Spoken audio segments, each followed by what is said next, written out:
খেলাঘর সংগঠনের সাথে আপনারা জড়িত আছেন, আমরা আনন্দিত, আমরা আপনাদেরকে শ্রদ্ধা জানাই।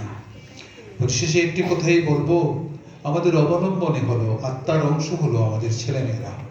সুতরাং খেলাঘর যে দায়িত্বটি পালন করছে, আমরা পারিবারিকভাবেও যেন সেই দায়িত্বটি পালন করি। কথায় বলি কিন্তু আসলে করি না, যে কারণে দেশে একটি শূন্যতার সৃষ্টি হয়েছে এবং আজকালকার যে সমস্ত ছেলেরা বড় হচ্ছে তাদের মধ্যে আমরা অনেক কিছুর অভাব দেখতে পাই। যাতে এই শূন্যতাটা পরিপূর্ণ হয়, এই দিকে আপনারা নজর রাখবেন।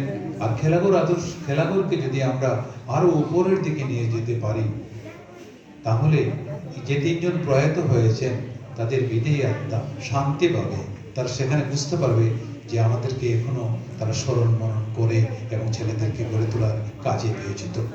তা আমি পরিশেষে আবারও বলছি, যারা প্রয়াত হয়েছেন তিনজন ব্যক্তিত্ব, যারা দিয়ে গেছেন খেলাঘরকে অনেক কিছু, অপরিসীম স্নেহ ভালোবাসা দিয়ে গেছেন, দিয়ে তাদেরকে গড়ে তোলার চেষ্টা করে গেছেন, আমি তাদের আত্মার শান্তি কামনা করি এবং মহান করুণাময়ের কাছে তাদের জন্য প্রার্থনা করি তারা যেন স্বর্গবাসী হন। আর আমরা যারা এখানে আছি, আমাদের দায়িত্বটুকু যেন আমরা আরো দৃঢ়ভাবে পালন করি। আমরা যেন আমাদের ছোট ছোট ছেলে মেয়েদেরকে সুন্দর মানুষের গড়ে তোলার, তাদের মধ্যে যে সুপ্ত প্রতিভা আছে সেটি বিকশিত করার কাজে নিয়োজিত হই। সবাইকে আন্তরিক ধন্যবাদ।